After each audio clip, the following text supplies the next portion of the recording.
Salut les sportifs! Je vous souhaite la bienvenue pour ce 8e numéro des Good View. Aujourd'hui, nous allons écouter le récit de Paul Pécriaux. Directeur d'une très grande agence d'événementiel, il nous racontera aujourd'hui l'incroyable histoire de la création de sa communauté internationale d'athlètes. Il nous partagera également ses défis et ses ambitions sportives. Nous retrouverons donc Loïc Lepoutre, CMO de Goutaille, qui animera ce podcast en compagnie de Paul Pécriaux, fondateur de la Lemongrass Triathlon. Je vous embête pas plus. Ouvrez grand vos oreilles et passez un excellent moment. Bonjour Paul, Paul Pécriaux, enchanté. Je suis heureux de t'accueillir dans ce podcast Good View. Aujourd'hui, je te reçois parce que j'ai envie de parler du monde du sport, de l'organisation de l'événementiel à travers la crise sanitaire. Et tu es un acteur majeur dans l'événementiel en France. Tu travailles avec des boîtes aux États-Unis très renommées et très connues. Et en plus, tu travailles dans le sport maintenant. Donc, je voulais parler de ça avec la communauté. Dis-nous qui tu es. Salut Loïc, merci pour cette interview, cet échange. Je suis Paul Pécriaux, je suis fondateur de l'agence événementielle Lemongrass. On a monté ça il y a 15 ans. J'ai monté ça seul il y a 15 ans. Aujourd'hui, on est une petite équipe. On est basé à Paris et ça fait 15 ans qu'on fait de l'événementiel pur et dur institutionnel. Et depuis 5 ans, on se dirige dans l'univers du sport principalement. Qu'est-ce que c'est l'événementiel? Pour expliquer un peu aux auditeurs, parce que c'est un mot qu'on utilise souvent, commun, mais qui n'est pas vraiment décrit. Oui, l'événementiel, c'est un grand mot. Aujourd'hui, on est au service du client. En fait, l'événementiel, il y a tout type d'événements. C'est un grand mot. C'est comme le marketing, comme la communication. Nous, la particularité de l'agence, c'est qu'on est vraiment au service du client. C'est un peu comme de la conciergerie. On est au service du client. On accompagne le client du début à la fin de l'événement. Aujourd'hui, on a de la chance de travailler avec des grosses boîtes qui ont la tête et le rôle principal de l'agence, c'est d'exécuter les demandes du client. Donc, on trouve les solutions pour le problème des clients. D'accord. Donc, tu travailles avec beaucoup de boîtes américaines? Oui, des boîtes américaines, mais sur le marché français principalement, et principalement 100% le marché français, un peu d'espagnol et d'Italie, mais principalement marché français. Tu as créé Lemongrass il y a 15 ans, tu me disais en amont du début du podcast. Comment t'es venue l'idée? Quel est ton parcours? Comment tu es arrivé à créer cette PME aujourd'hui? Oui, j'ai 39 ans aujourd'hui, j'ai monté ça à 24 ans en janvier 2006 et j'ai un parcours un peu atypique et la soif peut-être d'entreprendre et en tout cas plus autodidacte que… J'ai pas fait de longues études, j'ai fait un parcours d'école hôtelière à la base, après je parlais pas anglais donc je suis parti sur la côte sud de l'Angleterre puis à Londres pendant 2 ans.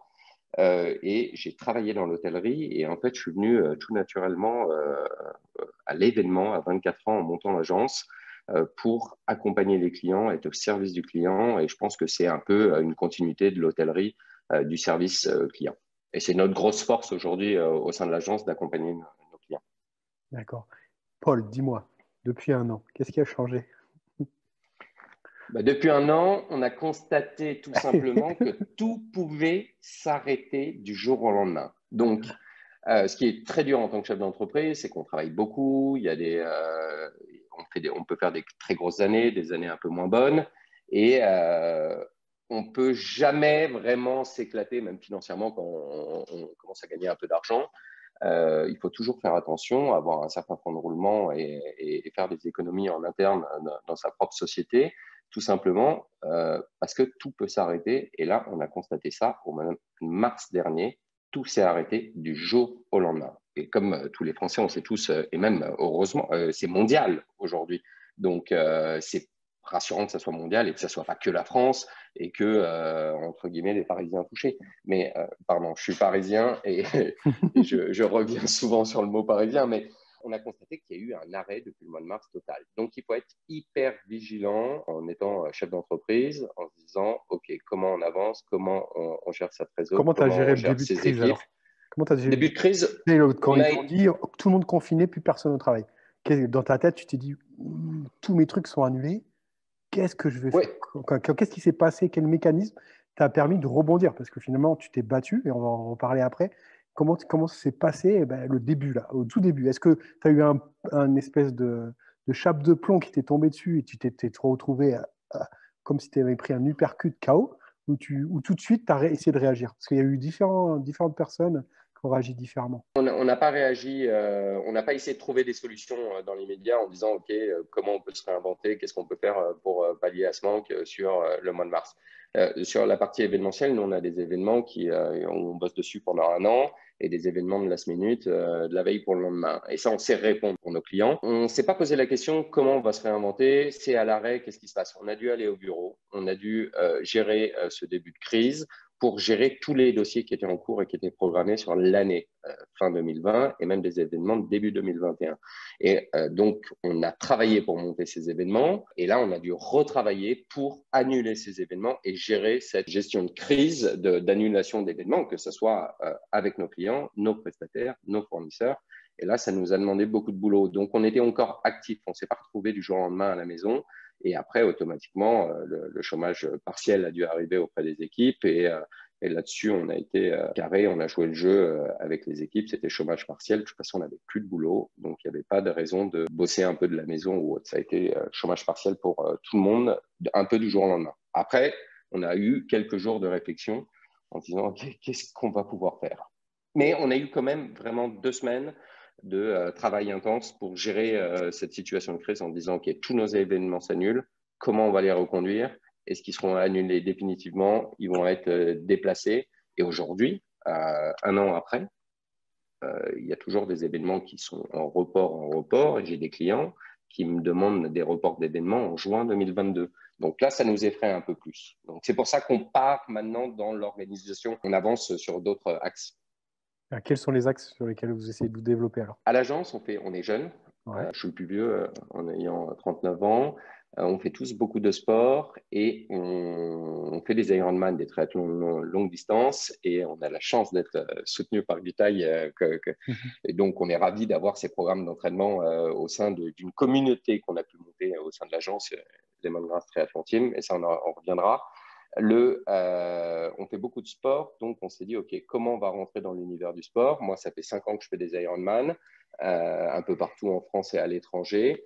Et le but, c'est plus d'attendre la demande des clients en disant, OK, on attend qu'ils nous donnent une mission à droite ou à gauche, c'est de pouvoir commencer à créer nos propres événements. Événements, d'accord. Donc, tu es en pleine crise. Je veux dire, avec la restauration, l'événementiel, c'est le secteur qui est le plus touché. En plus, tu faisais aussi de l'événementiel dans le sport. Donc là, vous essayez de vous réinventer. Donc, vous avez créé Lemongrass Triathlon, qui est une team de triathlon auquel n'importe qui peut adhérer. Exactement. Oh oui, cette team, on l'a créée il y a 5 ans. Ça s'appelle Lemongrass Triathlon Team, mais c'est vrai que depuis un an, on l'accélère un peu, on travaille un peu plus dessus parce qu'on a un peu plus de temps. Exactement. Donc, ce qui permet d'échanger un peu plus avec les membres de la team. Et la Lemongrass Triathlon Team, à la base, on a monté ça il y a 5 ans. C'était 4 personnes, 4 potes, 4 pays différents, 4 niveaux différents. C'est une belle histoire, ça, justement.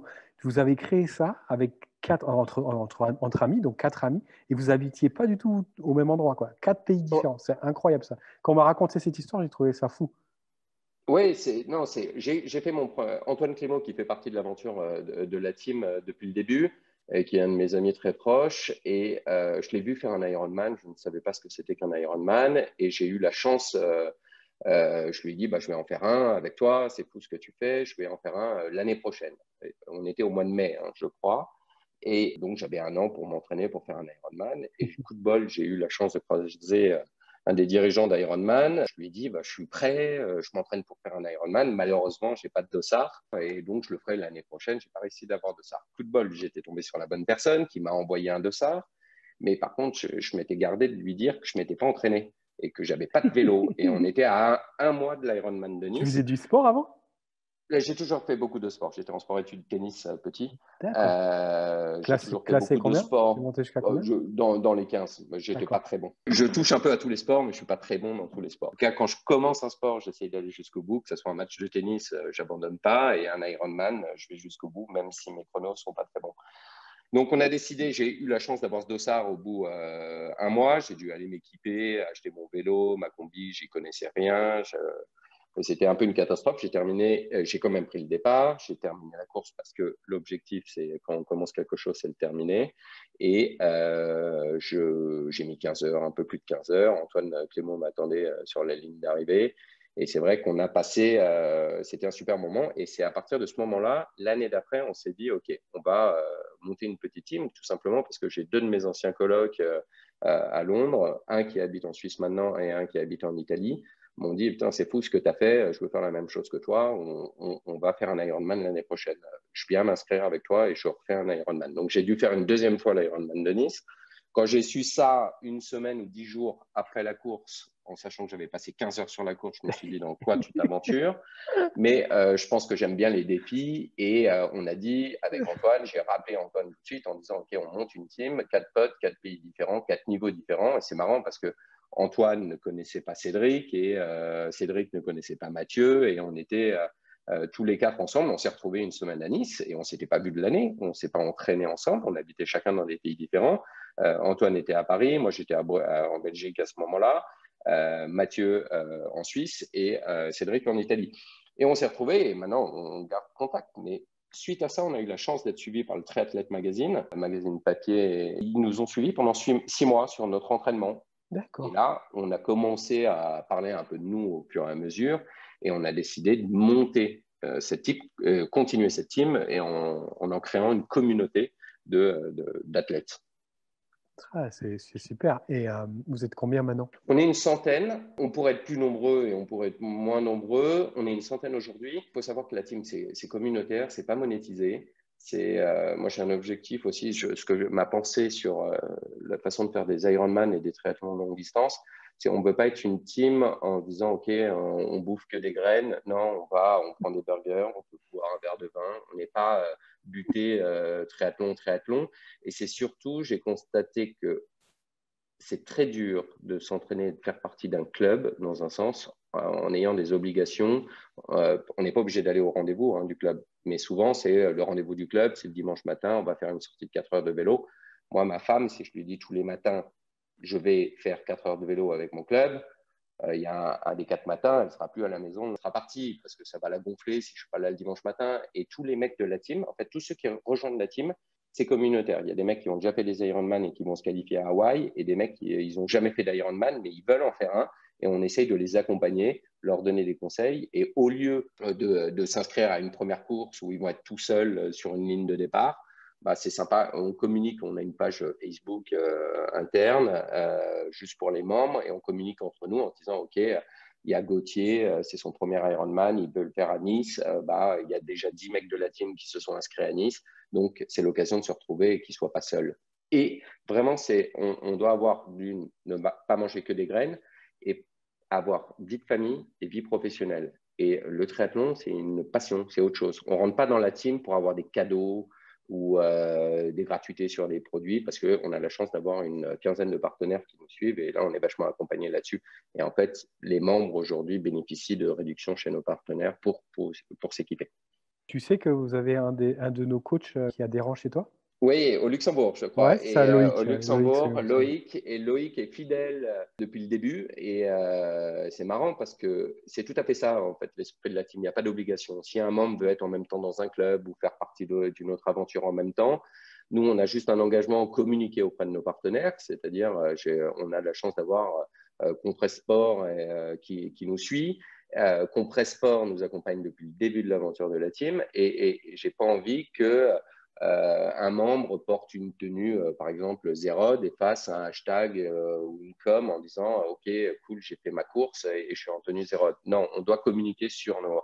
Et par contre, pour revenir à Loïc, il est situé au Luxembourg aujourd'hui. Il bosse, il a sa vie de famille maintenant. Il intègre Gutaï en tant que coach. Nous, on a de la chance parce que c'est cool, parce que Gutaï nous soutient aussi. Il a le droit de le faire et de temps en temps, il est actif pour la Lemongrass Triathlon Team en communiquant. De temps en temps, il ne le fait pas. Mais l'objectif de la team, c'est qu'il n'y a pas d'obligation. Le fait que ça ne soit pas monétisé, que ça ne soit pas obligatoire, toutes ces choses, si les mecs veulent communiquer et jouer le jeu avec nos partenaires, ils le font. Et ce que je leur explique, c'est un peu comme en entreprise, à la fin de l'année, quand tu as des salariés et il y a une prime de fin d'année, si les salariés n'essayent pas d'aller l'atteindre, ils l'auront jamais, cette prime. Et peut-être ils joueront le jeu, ils bosseront beaucoup au bureau, et l'année fera qu'il n'y a pas de prime à la fin de l'année. Et c'est un peu comme les partenaires. Si un membre communique beaucoup sur une marque, c'est pas pour ça qu'il aura un cadeau supplémentaire à la fin de l'année. Peut-être qu'il aura un cadeau supplémentaire, mais C'est pas le but. Et en fait, toutes les personnes qui font partie de la team, ils ont une activité professionnelle, donc ils doivent acheter leur matos. C'est une passion. C'est un peu comme un enfant j'ai une fille, par exemple, je l'inscris à la danse, je vais lui acheter un tutu, je ne vais pas demander au club de danse ou au conservatoire en lui disant, ma fille danse très bien, donc vous devez lui payer son matos. Donc, c'est communautaire. Tu connais le profilage social de vos membres? On a tout type de profils. On a des avocats, des facteurs, des plombiers, des pompiers. Ouais, c'est pas forcément des entrepreneurs, quoi. Non, vraiment pas. Et ça, c'est cool parce que c'est cool, ça. On s'entend hyper bien avec tout le monde, avec le facteur. On a un ch'ti aussi qui est redoutable, et un vrai ch'ti. Je l'embrasse au passage, mais qui fait partie du début de l'aventure. Et c'est un mec extraordinaire. Et la même année, par exemple, sur un Ironman, il y a un mec de la team qui a terminé en 9h ou 8h45 et lui, Jérémy, a terminé en 16h et on était ravis de l'attendre sur la ligne d'arrivée et de le retrouver. Il a mis 16h, mais je pense qu'il a marché tout le marathon et il a dû pousser son vélo sur le vélo parce qu'il n'avançait pas.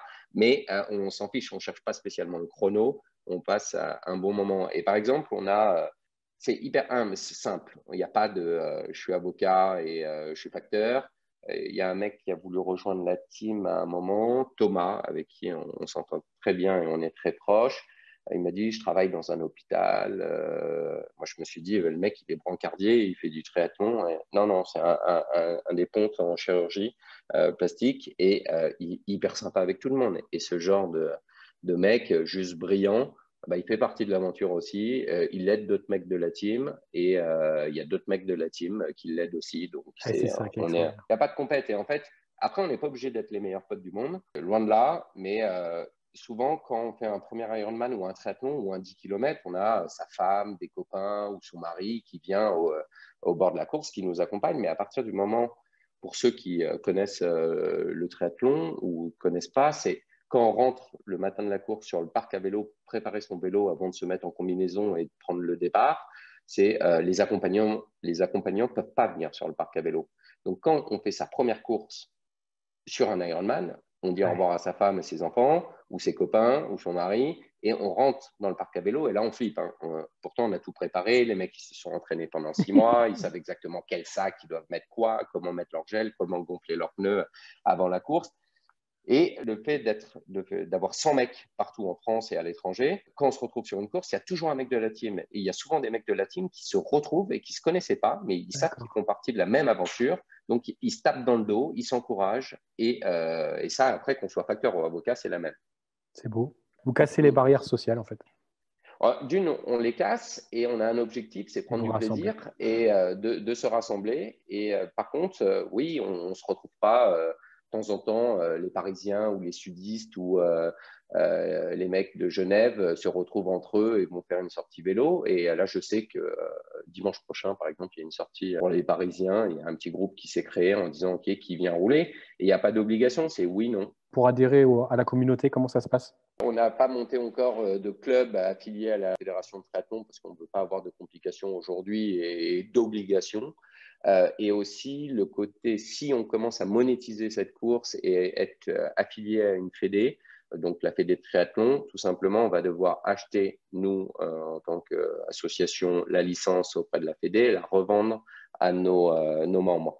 Et le fait d'avoir un achat-vente, les membres pensent qu'on gagne de l'argent automatiquement. Si on achète quelque chose, on le revend, on n'a pas le droit de le revendre au même prix, donc on a un minimum de marge. Et là, automatiquement, ça montre que le projet est monétisé, qu'il y en a un ou deux dans la team, par exemple moi, qui doit gagner de l'argent sur leur dos, et ce n'est pas du tout l'objectif. Et pour adhérer à la team, on reçoit beaucoup de demandes, en fait, via les réseaux sociaux. Facebook, Instagram, mais on ne reprend pas tout le monde. Par exemple, des mecs qui nous posent la question « Salut, qu'est-ce que va m'apporter la team qu'est-ce que vous allez me donner comme cadeau si je communique ?» Là, je ne prends même pas le temps de répondre aux mails. Donc, ou à la demande. Tout le monde peut y rentrer, il y a juste un petit entretien téléphonique pour comprendre le truc. Et après, comme il n'y a pas vraiment de signature de contrat, le mec qui veut jouer le jeu, il joue le jeu. Et le jour où il veut partir, il part. Et moi, si je veux le retirer du groupe Facebook en commun, j'ai un clic à faire et il sort. Vous avez créé une communauté de partage. C'est ça, de partage. Du triathlon. Et ça, c'est beau. sans arrière-pensée. Et finalement, vous mettez en commun vos réseaux pour pouvoir à proposer des avantages matériels à vos membres. En gros, c'est ça. Exactement. Ouais. Ah, c'est beau, c'est magnifique. Ah, c'est bien. Et ça, c'est ta première aventure dans le sport en tant qu'événementiel, qu'organisateur? Oui, c'est la première aventure. Après, j'ai eu la chance, il y a 3 ans, de rejoindre l'aventure du Ventouman, le triathlon longue distance au Mont Ventoux, entre guillemets,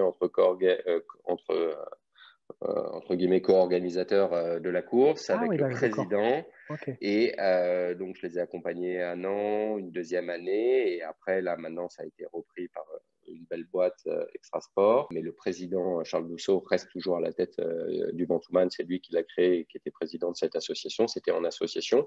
Mais j'ai pu les accompagner et ça m'a permis de rentrer aussi un peu plus dans cet univers de sport. Et en fait, le fait de faire des Ironman, on est considéré un peu comme athlète, même si je ne me considère pas, moi, directement comme athlète. Mais c'est quand on va en rendez-vous, quand on a des bises, on a des réunions, le fait de faire des Ironman, le fait d'être un peu athlète, on rentre plus facilement dans l'univers du sport. Aujourd'hui, l'univers du sport est hyper fermé. Donc, c'est plus facile pour moi d'arriver en tant qu'Ironman, dans un sens. Qu'est-ce qui te plaît dans le triathlon, toi, personnellement? Rien, je pense que tous les mecs. Non, non, ce qui est cool, je dis rien, si, il y a quelque chose, mais c'est un peu comme tous les mecs qui font du triathlon ou les nanas. Dans le fond de soi, on a tous un petit pet au casque et vient chercher quelque chose. Et après, ça, chacun a son histoire personnelle. Pour moi, c'était un défi. Je me suis dit que je le ferais. Et Là, je tu l'ai fait. as 39 ans, c'est ça? Ouais, j'ai 39 ans. Ouais. Donc, tu Mais vas j'ai avoir commencé 40, tard. tu vas avoir 40 ans, là. Oui, mais cette année, j'aurai 39 ans un peu plus longtemps parce que D'accord. mon anniversaire est le 12 mars et comme je vais être décalé, donc j'aurai 39 ans un peu plus longtemps. D'accord. Parce que malheureusement, on ne va pas pouvoir le fêter correctement. Mais ouais, D'accord. ça Mais c'est ça veut plus dire que pour compliqué. tes 40 ans, il va falloir que tu fasses un truc de fou.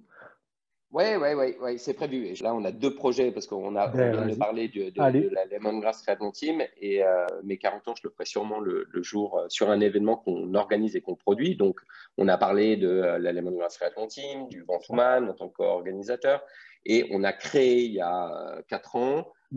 C'est notre 4e édition normalement en 2021 parce qu'on a eu la chance de le faire le 8 mars dernier en 2020. Donc, on a été une des seules courses à être autorisée ou juste avant le cut du confinement.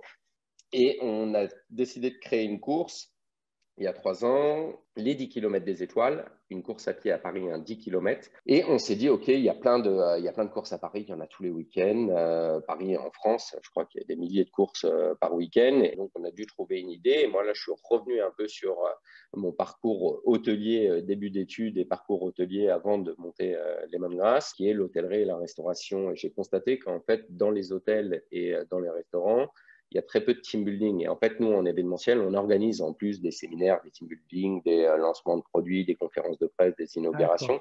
Et donc, le mot team building, ça nous parle. Et on le fait pour beaucoup d'entreprises, mais dans l'hôtellerie, le personnel fait son shift et rentre chez lui. L'objectif de cette course, ces 10 km, c'était créer un 10 km pour les hôteliers et les restaurateurs, donc CHR, café, hôtel, restaurant, et les acteurs du tourisme et toutes les personnes qui sont liées à ce secteur.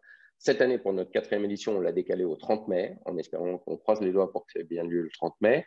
Et c'est une course pour ces acteurs. On l'ouvre à tous cette année. Donc, cette année, tout le monde peut bien courir. Et je pense que tout le monde est effrayant en ce moment et se dire, OK, quand est-ce que je vais pouvoir porter un dossard? Donc, on risque d'avoir pas mal de monde, mais on aura une jauge. On va bloquer la jauge à 2500 personnes cette année, le 30 mai, pour essayer de passer auprès du gouvernement et qu'on puisse bien faire cette course. Mais cette course, en fait, c'est la direction des hôtels à la base qui paye le dossard de ses salariés ou la direction d'un Ah ouais, d'accord. restaurant. C'est pour ça que ça s'appelle Les 10 km des étoiles, les étoiles des hôtels, D'accord. du nombre d'étoiles dans les hôtels et que ça soit la direction, le CE, les ressources humaines qui prennent en charge le dossard de ses salariés, viennent passer un bon moment, créer un team building sur un événement. Et on a une course hyper conviviale parce qu'on a un aller-retour sur les quais de Seine au centre de Paris. Le parcours est chouette, mais on offre un petit déjeuner avant la course, après la course, on fait une remise de podium, on fait un tirage au sort. Et le but, c'est que les gens se retrouvent. Et là, cette année, on sait bien, on défend le secteur on parle beaucoup de l'hôtellerie et de la restauration, mais c'est vrai que le secteur de l'événementiel, on en parlait au tout début, il est hyper touché, on en parlait un peu moins. Donc c'est pour ça que nous, on veut se diriger dans le sport, créer nos propres événements et plus attendre que nos clients nous donnent des missions. Mais en espérant qu'on ait quand même de nouvelles missions qui arrivent prochainement de nos clients. Hein. On pense à eux, hein. On les relance. Mais l'objectif de cette course, c'est de passer un bon moment. Et si on a maintenu, là, on a décalé, c'était prévu le 14 mars, on décale cette course au 30 mai en espérant que ça ait lieu. Et 30 mai, a priori, si les restaurants et tout rebouge un peu sur le mois de juin, ça serait un peu l'ouverture de la saison et le rassemblement des hôteliers et des restaurateurs avant qu'ils se retrouvent tous. Ils ont tous envie de retravailler. Ils n'ont pas peur du Covid. Aujourd'hui, ils ont envie de retravailler et cette course, ça serait vraiment le rassemblement pour nous montrer, et les personnes qui ne font pas partie de l'hôtellerie qui s'inscrivent, c'est montrer leur soutien auprès des hôteliers. Tiens, mais j'ai une question. L'état d'urgence, il a été prolongé jusqu'au 1er juin. Est-ce que ça a un impact dans l'organisation d'un événement comme celui-là? On sait que tout est décalé. Le gros problème aujourd'hui pour tous les secteurs, c'est que et tous les Français et même le gros problème, c'est le manque de visibilité. On ne sait pas où on va. Et oui, ça. D'ailleurs, il ne se passe rien à cause de ça. Il se passe rien. La semaine dernière, il y a 15 jours, notre président Emmanuel Macron devait parler un mercredi soir et je ne sais pas si tu t'en rappelles, mais le lundi et le mardi, c'était néant. Il n'y avait plus de vie. Il n'y avait plus d'appels, plus d'emails, plus de motivation. Personne ne prenait de risque en attendant l'élocution du président. Mais aujourd'hui, nous, on a de la chance parce qu'on avance beaucoup sur la team. C'est marrant, même si ce n'est pas monétisé, ça ne fait pas vivre. Heureusement qu'il y a les aides de l'État qui nous font tenir aujourd'hui et on reviendra encore plus fort. Mais on avance sur la team, on avance sur les 10 km des étoiles et on a un autre gros projet, on en parlera plus tard. Oui, exactement, je vais y venir.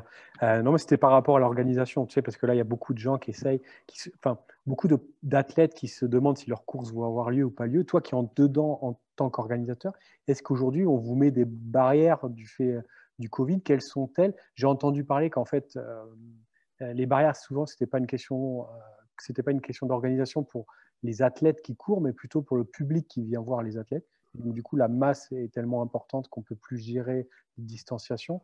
Comment ça se passe en tant qu'organisateur? Quelles sont les contraintes, tout ça? Les mesures barrières sont hyper importantes, mais ça, on sait les gérer, on sait les mettre en place. Et c'est on a les informations de la part du gouvernement, on sait les mettre en place. Donc, on saurait complètement sécuriser notre course et faire que tout se passe bien. C'est vrai que mais malheureusement, pour les athlètes qui veulent courir, qui se disent, OK, est-ce qu'il y aura cette course? Il n'y a personne qui est au courant.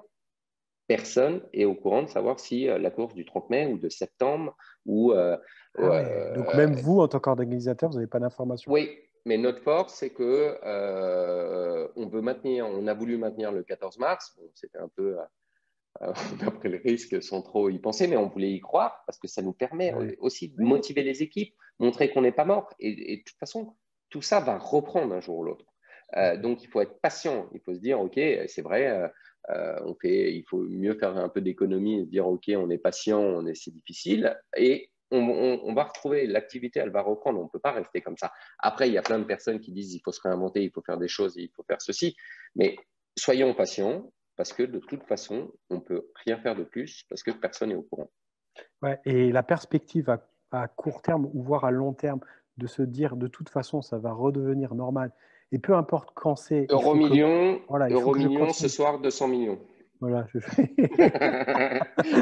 Je crois que la Française des Jeux a annoncé un record ce soir, donc ça c'est une perspective. Ça peut être pas mal, et pour demain, on en a d'autres. Vous avez un projet, donc toujours dans l'événementiel du sport, qui est unique, qui n'a jamais eu lieu, je pense, dans n'importe quelle métropole en Europe. Vous allez créer une course à pied un peu originale. Vas-y, raconte-nous un peu. Oui, on travaille depuis un an sur un super projet et c'est pour ça qu'on s'est un peu formé avec les 10 km des étoiles et qui restera un peu notre bébé au sein de l'agence, qu'on continuera et qu'on continuera à faire grossir parce que c'est une course qui ne demande qu'à grossir. Et c'est vrai que ça fait un an aujourd'hui qu'on travaille sur un projet. J'en dis que quelques mots parce que… on avance tous les jours dessus, c'est un peu top secret, mais on l'a annoncé. Hein. Ce serait la fermeture du périphérique parisien, les 35 km du périph' Grand Paris, et on avance aujourd'hui étroitement avec les bonnes personnes, et on va essayer de mener à bien ce projet pour faire un événement au mois de septembre 2022.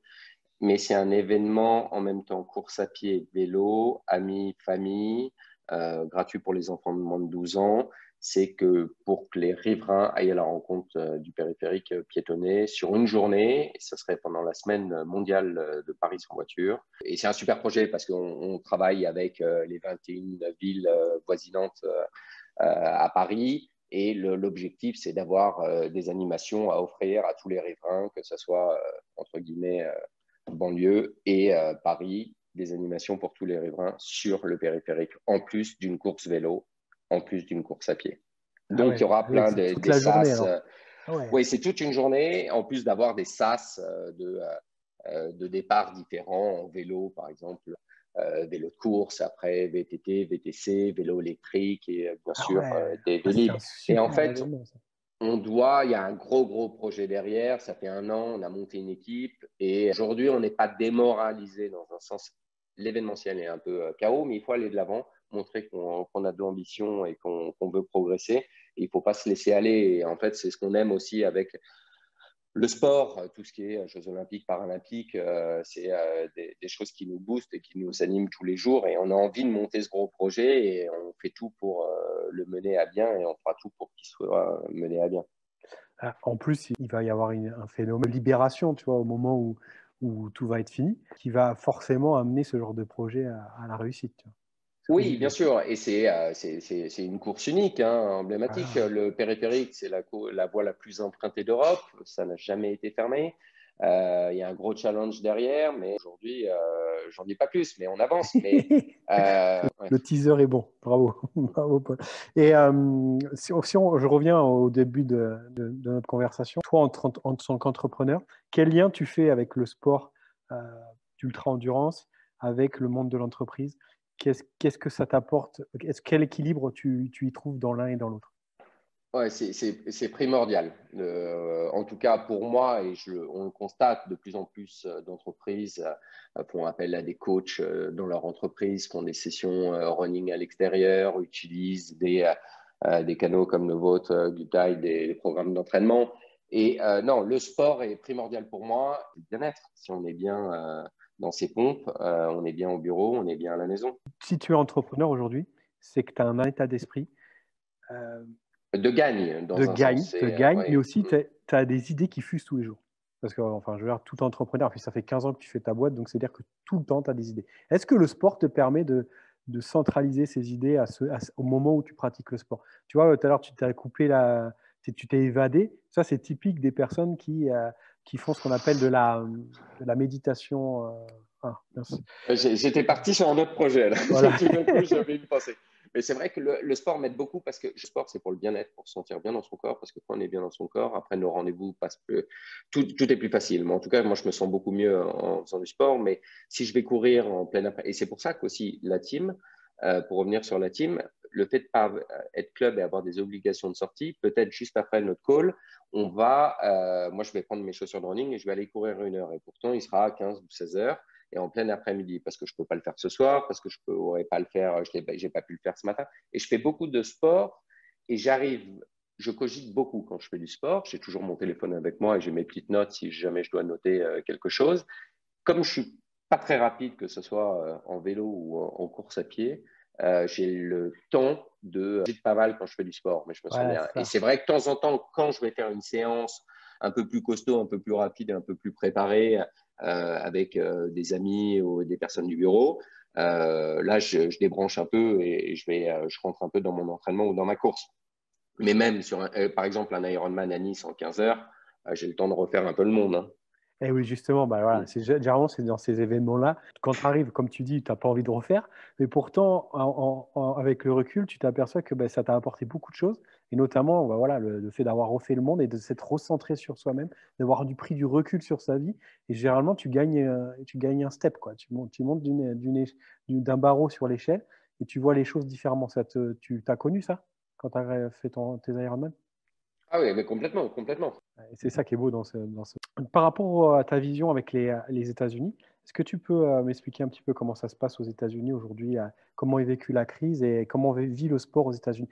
Je sais que, enfin, je ne sais pas si tu suis un petit peu, mais dans les sports américains, ils n'ont jamais arrêté. Ils ont toujours continué. Alors, ils se sont adaptés.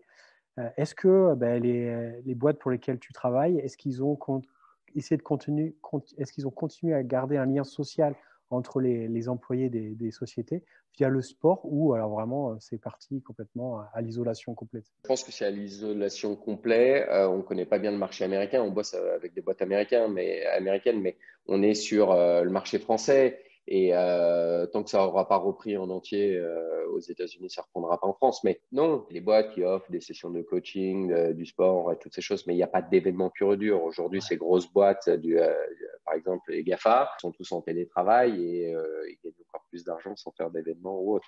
On a moins d'événements dans l'immédiat. Oui, Mais ouais. sur les événements sportifs, oui, il n'y a pas de. Non, tout est à l'arrêt. C'est le problème. C'est il faut être juste patient, travailler sur les projets qui sont en cours, qui ne nous donnent pas d'obligation de deadline et autres.